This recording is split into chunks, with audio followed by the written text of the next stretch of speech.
రైతుకు వెన్నుపోటు పొడిచింది మర్చిపోదాం, రైతు బంధు 4 సార్లు ఎగ్గొట్టింది మర్చిపోదాం. ఇవన్నీ మర్చిపోయి రేవంత్ రెడ్డిని కాంగ్రెస్ను మళ్ళీ గెలిపించేంత చైతన్యం లేదా మనకు? బాన్స్వాడలా వాళ్ళు ఊహించుకుంటున్నారు రేవంత్ రెడ్డి ఆయన పార్టీ వాళ్ళు ఏమని, ఆఖరి 6 నెలలకు మళ్ళీ ఏదో కళ్ళబొల్లి కబుర్లు చెప్పి ఏదో కథలు చెప్తే మళ్ళీ ఆగమవుతారు.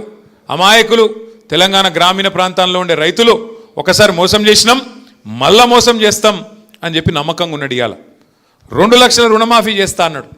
కనీసం 30-40% అయిందా? అది అయిందా కాలేదా? వాస్తవంగా నేను అడిగిన ఆయన అసెంబ్లీలోనే, అయ్యా రేవంత్ రెడ్డి గారు అక్కడ ఇక్కడ కాదు, నీ సొంత ఊరు కొండారెడ్డిపల్లె ఆడికంటే ఆడికోతాం, లేదా నీ నియోజకవర్గం కొడంగల్, ఒక్క ఊర్లో చూపెట్టన్నా, ఒక్క ఊర్లో చూపెట్టు 100% రుణమాఫీ అయినట్టు నేను రాజీనామా చేసి శాశ్వతంగా పోతా అని చెప్పిన. దమ్ము లేదు. నిజాయితీ గల్లోడైతే ఒప్పుకోవాలి. దమ్ము లేదు. ఎందుకు? ఆయనకి ఎరికే కాలేదని. కానీ మాటల పైకి ఏందేందో చెప్తాడు. ఎన్ని మాటలు చెప్పిండు? 100 రోజుల్లో 6 గ్యారంటీలు అన్నాడు. చేసిండా? 100 రోజుల్లో 6 గ్యారంటీలు. ప్రతి కుటుంబానికి 2.5 లక్షల రూపాయలు సంవత్సరానికి ఇస్తా అన్నాడు. ఏమేం చెప్పిండు కథలు? అత్తకు 4,000, కోడలకు 2,500. లగ్గం చేసుకుంటే కేసీఆర్ లక్షిస్తుండు, నేను తులం బంగారం ఇస్తా. ఆడపిల్లలు చదువుకుంటే స్కూటీలు ఇస్తా. రైతుకు రైతు భూ యజమాని మాత్రమే కాదు, కౌలు రైతుకు ఎంత ఇస్తా అన్నాడు? ఎకరానికి ఎంత? 12 కాదు అయ్యా, 15. ఏడున్నర వెళ్ళి 15,000 ఇస్తా అన్నాడు. కేసీఆర్ 10,000 ఇస్తే నేను 15,000 ఇస్తా. కేసీఆర్ 24 గంటల కరెంట్ ఇస్తే నేను 48 గంటల కరెంట్ ఇస్తా. కేసీఆర్ ముసలోనికి పెన్షన్ ఇస్తే నేను ముసలవ్వకు ముసలయ్యకి ఇస్తా. చెప్పిండా లేదా? ఒక్కటన్నా చేసిండా? పడ్డాయా? 2,500 పడ్డాయా మహిళలకు? మీకెందుకు పడతాయి? మహిళలకు పడతాయి. మహిళలను అడుగుతున్నారా? తమ్మి ఆగు. పడ్డాయా ఎవరికన్నా మహిళలకు? రైతుకు పడ్డాయా? 15,000. రైతుకు 15,000 లేదు. ముసలోళ్ళకు 4,000 పెన్షన్ అన్నాడు. పడ్డాయా? అదే కేసీఆర్ సార్ ఉంటే ఇవాళ ఈ పాటికి ముసలోళ్ళందరికీ 4,000 పెన్షన్ రాపోతుండేనా? వస్తున్నానా రాకపోతున్నా? కేసీఆర్ ఉంటే కడుపులో సల్ల కదలకుండా యూరియా వస్తున్నానా లేదా ఇంటికి? కేసీఆర్ ఉంటే అడిగే అవసరం లేకుండా రైతు బంధు టైంకి పడ్డదా లేదా? ఒక్కసారి కాదు, 2 సార్లు కాదు, 11 సార్లు రైతు బంధు పడ్డది. గిన్నె లెక్క డ్రామా చేయలే. ఎకరానికేసి మీటింగ్ పెట్టి ఒక ఎకరంకి ఒక మీటింగ్ అట. ఈ అందానికి ఒక ఎకరంకి ఒక మీటింగ్. మరి 11 సార్లు ఇచ్చిండు కేసీఆర్ సార్. ఎన్ని లక్షల ఎకరాలకు ఇచ్చిండు? ఎన్ని కోట్ల ఎకరాలకు ఇచ్చిండు? ఎన్ని మీటింగులు పెట్టాలి? మరి గసంటోడు ఇలా మనకు దొరికిండు. ఇక పోని మీటింగ్ పెడితే ఒక్కటన్నా మంచి మాట మాట్లాడచ్చు కదా. ఒక్కటి ఏం లేదు. అయ్యా కరువు వచ్చింది, ఏం చేయాలా ముఖ్యమంత్రి గారంటే రక్తం జల్లురికి, రక్తం జల్లితే పంటలు పండుతాయట. ఇలా పరిస్థితి ఏంది? రాష్ట్రం అంతా కరువు పరిస్తున్నది. బాన్స్వాడల వానలు పడ్డాయా?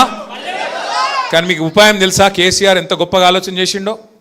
కాళేశ్వరం దగ్గర ఏదైతే నీళ్లు ఇలా కిందికి ఉత్తగా సముద్రంలో పోతున్నాయో, ఎక్కడైతే ఇలా కరువు ఉన్నా కూడా కింద నీళ్లు పోతున్నాయి గోదావరిలో, అక్కడ కట్టిండు కేసీఆర్ పంప్ హౌస్. ఆ పంప్ హౌస్ కాడ ఇవాళ రేవంత్ రెడ్డి చేయాల్సిందల్లా బటన్ నొత్తాలి. అంతే, ఏం పీకేదేం లేదు. నువ్వు పోయి బటన్ నొత్తాలి. ఒక్క బటన్ నొత్తితే పంపు చాలు చేస్తే ఇలా మీ నిజాం సాగర్ నిండుతుంది. మీ చెక్ డ్యామ్లు నిండుతాయి. మీ ఎస్ఆర్ఎస్పి ప్రాజెక్టు మొత్తం నింపే మరి మొత్తం ఉపాయం అంతా కేసీఆర్ చేసిపోయిండు. ఇవాళ ఈయనకు ఒక్కటే అడ్డం వస్తున్నది. ఏంటిది? ఈయన చెప్పిన అబద్ధమైన అడ్డం వస్తుంది. ఇన్ని రోజులు ఏమబద్ధం చెప్పిండు? కాళేశ్వరం కూలేశ్వరం అయిపోయింది అన్నాడు. మొన్న మేము పోతిమి చూపెడుతుంది, నేను మా ప్రశాంత్ అన్న అందరం పోతిమి చూపెడుతుంది. ఏమిటిది? ఆడ 1,00,000 క్యూసెక్కుల నీళ్లు పోతున్నాయి. 1,00,000 క్యూసెక్కులు అంటే 9 టీఎంసీలు. మీ నిజాం సాగర్ కెపాసిటీ ఎంతనే? 17 అంటే 14. సరే 17 అనుకుందాం. పట్టు జరాగు లొలిపెట్టక. 17 టీఎంసీలు అంటే 2 రోజులలో మీ నిజాం సాగర్ నింపచ్చు. 2 రోజులలో గన్ని నీళ్ళు పోతున్నాయి కింద. గన్ని నీళ్ళు పోతుంటే ఈ బేకార్గాడు రైతులంటే పట్టి లేదు. ఆయన లొల్లంత ఒకటే. ఏది పెట్టి కేసీఆర్ని తిట్టాలి. కానీ ఆయనకు ఒకటి ఉన్నది, ఆయన మనసులో ఒకటి ఉన్నది. ఏమిటిది? ఇప్పుడు నీళ్ళు ఇచ్చిండు అనుకో, మళ్ళీ మీరేమడుగుతారు? యూరియా అడిగితే మరి యూరియా ఇచ్చిండు అనుకో, పంటలు పండితే మళ్ళీ మీరేమంటారు? పంటలు కొనాలంటారు, వడ్లు కొనాలంటారు. మరి వడ్లు కొనాలంటే సంచులు ఇవ్వాలి, మళ్ళీ సుతులు ఇవ్వాలి, మళ్ళీ మద్దతు ధర ఇవ్వాలి, మళ్ళీ మీదికెళ్ళి ఇంకోటి బోనస్ అని డైలాగులు కొట్టిండు కదా, బోనస్ ఇవ్వాలి. ఈ అమ్మాయి లొల్లంత ఎందుకు? నీళ్ళు ఇవ్వకపోతే సపరేట్గా మొత్తం బంద్ అవుతుందని చెప్పి నీళ్ళు బంద్ పెడతాను. అసలు కథ కాదు.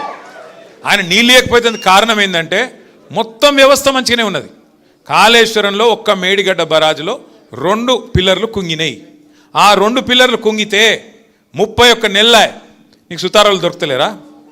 మేస్త్రీలు దొరుకుతలేరా? సిమెంట్ లేదా? ఏం కమ్మి పడ్డది ముఖ్యమంత్రికి? 31 నెలలు అయింది కదా. ఇప్పుడు మనం ఇల్లు కట్టుకుంటామే, ఇల్లు కట్టుకున్నాక ఒక మూలకి ఎక్కనో దగ్గర ఉరుస్తుంది, లీకేజ్ ఉంటుంది, ఉన్నది, ఇల్లు కూడా కొడతావా? ఎవడన్నా బుద్ధినోడైతే చెప్పుకుంటాడు కదా ఆయన గుంపు మేస్త్రి అని. గుంపు మేస్త్రి అంటోడు ఇల్లు సదురుతాడా కూల కొడతాడా? చదువుకోవాలన్నా చిన్న తప్పు ఉంటే. మరి 31 నెలలు అయింది, నీకు లేదా ఆలోచన లేదా? ఎంతసేపు కేసీఆర్ని తిట్టాలి, కూలేశ్వరం. ఏం కూలేశ్వరము? ఆ కాళేశ్వరంలో 100 భాగాలుంటే ఒక్క భాగం మేడిగడ్డ, ఒక్క ఇస్సా మేడిగడ్డ. 100 ఉన్నాయి అలా. మేడిగడ్డ సొంటి 3 ఉన్నాయి బారాజులు, 15 రిజర్వాయర్లు ఉన్నాయి, 19 పంప్ హౌజ్లు ఉన్నాయి, 21 స్టేషన్లు ఉన్నాయి, సబ్ స్టేషన్లు, 1000 కిలోమీటర్ల గ్రావిటీ కాలువలు ఉన్నాయి, 100 కిలోమీటర్ల సొరంగ మార్గాలు ఉన్నాయి. అవన్నీ చక్కగానే ఉన్నాయి కదా. ఆడ అసలు ఆ పంపు చాలు చేసే కాడ బ్యారేజ్తో సంబంధం కూడా లేదు. బ్యారేజ్ మీద 18.5 కిలోమీటర్ల మీద పంప్ హౌజ్ ఉన్నది. ఆ పంపు కాడికి వెళ్ళి నీళ్ళు కిందికి పోతూనే ఉన్నాయి. నువ్వు చేయవలసిందల్లా ఒక చిన్న పాయ లెక్క తీసి ఆ పంప్ హౌజ్లోకి నీళ్లు మలిపి ఒక మోటార్ వత్తాలి కదా, ఒక్కటే చేయాలి. ఆయన అది చేసినందుకు ఆయనకు బాధ ఏంటంటే ఇన్ని రోజులు నేను చెప్పిందంతా అబద్ధమని దొరికిపోతా, ఇన్ని రోజులు నేను చెప్పినవన్నీ లుచ్చా మాటలని చెప్పి ప్రజలకు అర్థమవుతుంది. అందుకే మిమ్మల్ని ఎండబెడుతున్నాడు. ఇవాళ బాన్స్వాడోళ్ళను, మొత్తం నిజామాబాద్ జిల్లా వాళ్ళను, ఎస్ఆర్ఎస్పి కింద ఆయకట్టు ఉన్నోళ్ళను, నిజాం సాగర్ కింద ఆయకట్టు ఉన్నోళ్ళు మొత్తం ఆ వాగులు, చెక్ డ్యామ్లు అన్నీ నింపుకోవచ్చు. ఇవాళ ఈ ఒక్కరోజు కాదు, నీళ్లు అక్టోబర్ దాకా ఉంటాయి. నీళ్ళు ఆడ రోజు పోతున్నాయి కిందికి సముద్రంలో. నేను ఒక్క మాట అడుగుతా రేవంత్ రెడ్డిని, అయ్యా నువ్వు అంటున్నావు ఆడ నీళ్లు లేవని, మరి కింద చంద్రబాబు నడుపుతుండు కదా మోటార్లు, అదే నది కింద ఈడికెళ్ళిపోయిన నీళ్ళే కదా. ఆడి కొద్దిగా కింది కోత వరంగల్ దేవాదుల మోటార్లు నడుస్తున్నాయి కదా, ఇంకొద్ది కింది కోత ఖమ్మంలో ఆడ నడుస్తుంది కదా సీతారామ మోటార్. అక్కడ నీళ్లు ఉంటాయి ఎట్లా, ఇక్కడ లేవెట్లా? ఆడ మోటార్లు నడిస్తే ఎట్లా, ఇక్కడ నడవే ఎట్లా? అంటే ఆయన బాధ ఏంటంటే ఇగో గిది దొరికిపోతుంది, దొంగ దొరుకుతాడు, అబద్ధం దొరికిపోతుంది అని చెప్పి ఇలా అడ్డమైన మాటలు మాట్లాడుతుండు. ఇంకోటి ముఖ్యమంత్రి కానే అవుతుంది. నీ బాధ ఏంది అసలు? ఓదిక్కేమో మొత్తం రిజర్వాయర్లన్నీ డెడ్ స్టోరేజ్కి పోయినాయి, ప్రభుత్వం ఏమో కోల్డ్ స్టోరేజ్లు ఉన్నది. మాట్లాడతలేడు, పని చేస్తలేడు.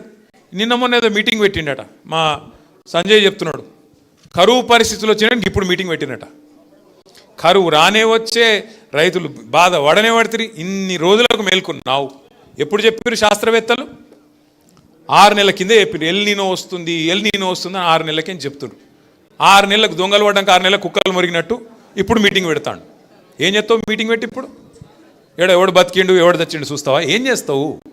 అంటే ఒక ఆలోచన లేదు, ప్రణాళిక లేదు, పద్ధతి లేదు, పాడు లేదు, బూతులు తప్ప ఏ మాత్రం అవగాహన లేని ఒక సన్నాసి ఇలా మనకు ముఖ్యమంత్రిగా ఉండడం అనేది బాధాకరం. ఇలా కేసీఆర్ గారికి కొత్తగా వచ్చే పదవి ఏం లేదు, మళ్ళా గెలిస్తే గదే ముఖ్యమంత్రి పదవి కేసీఆర్కి వస్తుంది. కేసీఆర్ గారికి పదవి గురించి కాదు ఇలా మన ఫికరు.